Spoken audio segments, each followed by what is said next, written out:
Assalamualaikum warahmatullahi wabarakatuh. Yang terhormat Bapak Ayon Dinianto SHMEH selaku dosen pengampu mata kuliah Hukum Tata Negara 2 dan teman-temanku semuanya yang saya banggakan. Perkenalkan, nama saya Satria Afan Maulana dengan NIM 1521066 yang pada hari ini berkesempatan untuk sedikit menjelaskan materi mengenai pemilu.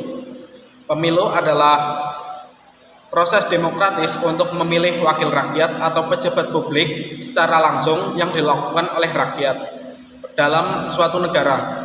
Kemudian fungsi pemilu yang pertama itu alat untuk menegakkan kedaulatan rakyat, yang kedua alat untuk mengakomodir aspirasi rakyat, yang ketiga alat peralihan kekuasaan secara sistematis, yang keempat alat peralihan pejabat dalam menjalankan jabatannya, dan yang terakhir alat untuk menegakkan hak warga negara untuk memilih ataupun dipilih.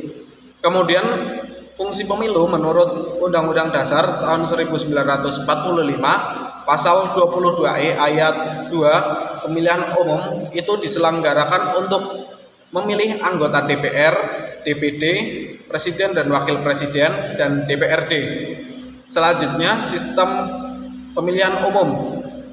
Sistem pemilihan umum terdapat sistem mekanis dan sistem organis sebagai mekanisme dalam menentukan anggota di parlemen. Dalam sistem mekanis, rakyat di dalam suatu negara dipandang sebagai massa individu yang sama. Individu tersebut yang mempunyai hak pilih aktif dalam memberikan suara dengan mengeluarkan satu suara atau satu orang satu suara. Kemudian partai politik dalam sistem mekanis berperan dalam mengorganisir pemilih sehingga eksistensinya sangat diperlukan. Selanjutnya sistem organis. Di dalam sistem organis, rakyat dalam suatu negara dipandang sebagai sejumlah individu dalam kelompok. Kelompok tersebut yang bertindak sebagai pengendali hak pilih rakyat. Artinya mempunyai wewenang atau hak untuk menentukan wakil-wakilnya duduk sebagai anggota lembaga perwakilan rakyat untuk mementingkan kelompok tersebut. Partai politik dalam sistem organis tidak berperan penting karena mekanisme pemilihan dalam sistem ini diselenggarakan dan dipimpin oleh masing-masing kelompok. Dengan adanya sistem pemilihan mekanis, maka adanya sistem pemilu, yaitu sistem pemilihan distrik dan sistem pemilihan proporsional. Yang pertama, sistem pemilihan distrik dapat digambarkan bahwa wilayah suatu negara yang menyelenggarakan pemilu itu dibagi atas distrik-distrik pemilihan yang jumlahnya itu sama dengan kursi yang tersedia di parlemen. Kemudian setiap distrik hanya memilih satu orang untuk menjadi wakilnya duduk di parlemen dari beberapa orang calon yang terdapat di distrik tersebut. Kemudian sistem pemilihan proporsional.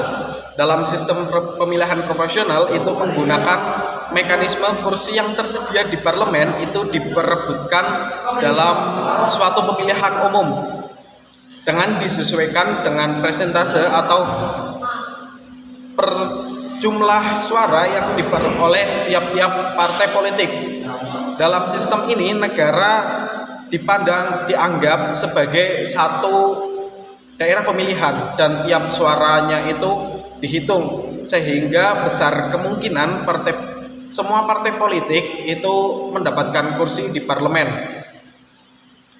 Kemudian di Indonesia itu menggunakan sistem kombinasi antara sistem distrik dan sistem proporsional, yaitu sistem proporsional dengan daftar calon terbuka. Sistem tersebut pertama kali digunakan pada pemilihan umum tahun 2004. Mekanismenya, parpol mengajukan daftar calon yang disusun berdasarkan abjad bukan nomor urut. Kemudian pemilih memilih salah satu calon dan penetapan calon terpilih berdasarkan suara terbanyak. Kemudian beberapa waktu yang lalu pasal-pasal yang mengatur mengenai sistem proporsional terbuka dalam Undang-Undang Nomor 7 Tahun 2017 itu digugat di MK dan diusulkan untuk menggunakan sistem proporsional tertutup dengan mekanisme partai politik mengajukan daftar calon berdasarkan nomor urut, pemilih hanya memilih partai politik, dan penetapan calon terpilih berdasarkan nomor urut.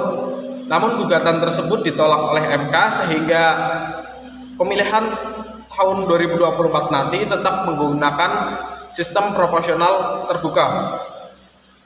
Yang terakhir itu ada sengketa hasil pemilu, yaitu perselisihan antara peserta pemilu dengan penyelenggara pemilu mengenai penetapan perolehan suara hasil pemilu. Lembaga yang berwenang dalam mengadili sengketa ini adalah Mahkamah Konstitusi, seperti yang diatur dalam Undang-Undang Dasar tahun 1945 pasal 24A ayat 1 mengenai kewenangan Mahkamah Konstitusi dalam mengadili perselisihan hasil pemilu. Sekian dari saya, wabillahi taufik wal hidayah. Wassalamualaikum warahmatullahi wabarakatuh.